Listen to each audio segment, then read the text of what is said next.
देखिए students, next हमारी illustration 19, ये भी उसी से रिलेटेड है, abnormal effectiveness. Following details relate to process C which is last process C से रिलेटेड है। एक ही प्रोसेस आपको बनाना है यहाँ, प्रोसेस सी। आप देखिए, ट्रांसफ़र फ्रॉम प्रोसेस बी से कितना ट्रांसफ़र हुआ, यहाँ देखिए अमाउंट आपको दिया है 9000, यूनिट है 4000, तो आपने डेबिट साइड में 4000 एंड 9000 यहाँ लिख देना है प्रोसेस बी। आगे वो बता रहा है transfer from process C to finish stock. जो सबसे लास्ट में आप लिखते हो कि प्रोसेस सी से फिनिश स्टॉक में कितना ट्रांसफ़र हुआ, यूनिट्स आपको दी हुई हैं 3240। अब आपने देखना है कि अब नॉर्मल वेस्टेज है या इफ़ेक्टिवनेस है।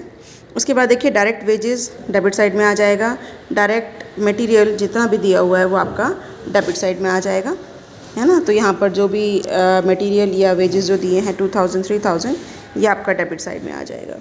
आगे देखिए, factory overhead are 400% of direct material, कि ये जो डायरेक्ट मटेरियल दिया हुआ है, डायरेक्ट मटेरियल कितना है 3000, इसका 400% आपका क्या है, डायरेक्ट फैक्ट्री ओवरहेड, है ना। तो देखो 3000 का 400% ये आपका आएगा 12000। देखो कैसे निकाला, 3000 इंटू 400 बाई 100, है ना। तो 3000 इंटू 400 बाई 100 आप करेंगे तो ये आपका कितना आ जाएगा, 12000। आई थिंक ये क्लियर हो गया होगा।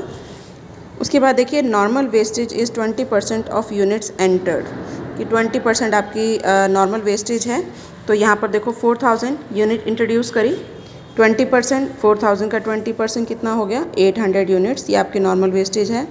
आगे देखिए, scrap value is eight ₹5 per unit, 5 रुपये है, तो आप इसको 5 से मल्टीप्लाई करेंगे तो ये आ जाएगा कितना, 4000, 800 इंटू 5।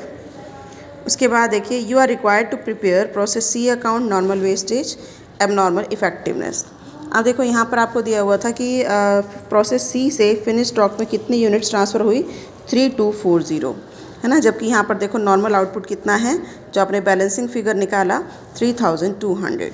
कैसे निकाला, 4000 माइनस 800, 3200। अब यहाँ पर भी देखो टोटल आपका हो गया 26000, इसमें से इस साइड को माइनस किया तो ये आपके पास आ गया 22000।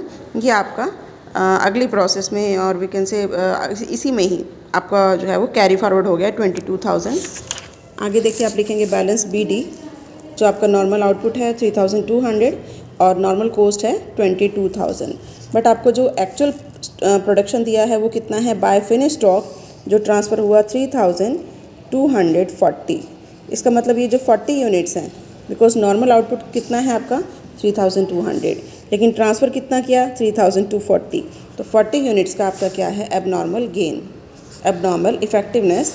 और उसी तरीके से आप निकालेंगे कि आपकी नॉर्मल कॉस्ट है, ये नॉर्मल आउटपुट है, तो 22000 डिवाइडेड बाई 3200 इंटू 40 ये किया हुआ है, और ये आपकी आ जाएगी इसकी कॉस्ट एबनॉर्मल इफेक्टिवनेस की, या एबनॉर्मल गेन।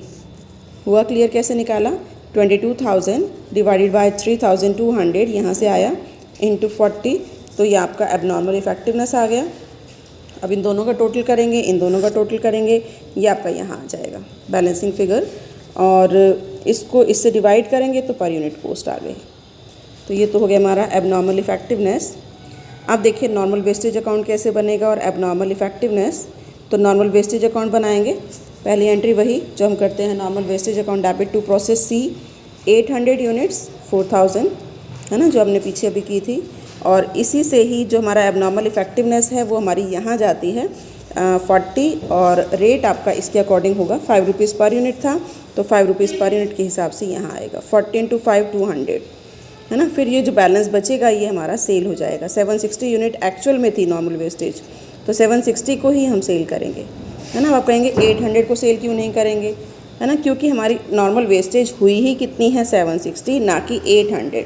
हमें लग रहा था कि 800 होगी, लेकिन वेस्टेज कितनी हुई 760, तो इसलिए 760 को तो हमने दिखा दिया बाय कैश, और जो 40 बचा उसको हमने कहाँ दिखा दिया, बाय एबनॉर्मल इफेक्टिवनेस।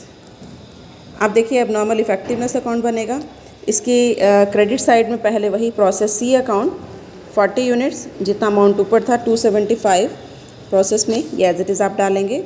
उसके बाद जो नॉर्मल वेस्टेज की एंट्री अभी हमने ऊपर की थी वो यहाँ भी होगी, abnormal effectiveness account debit to normal wastage 40 units 200, ये यहाँ से आई है, और जो बैलेंस बचेगा वो हमारा कहाँ जाएगा, पी एंड एल अकाउंट में जो बचा कितना 75। तो इस तरीके से हमने करना है एबनॉर्मल इफेक्टिवनेस को ट्रीट।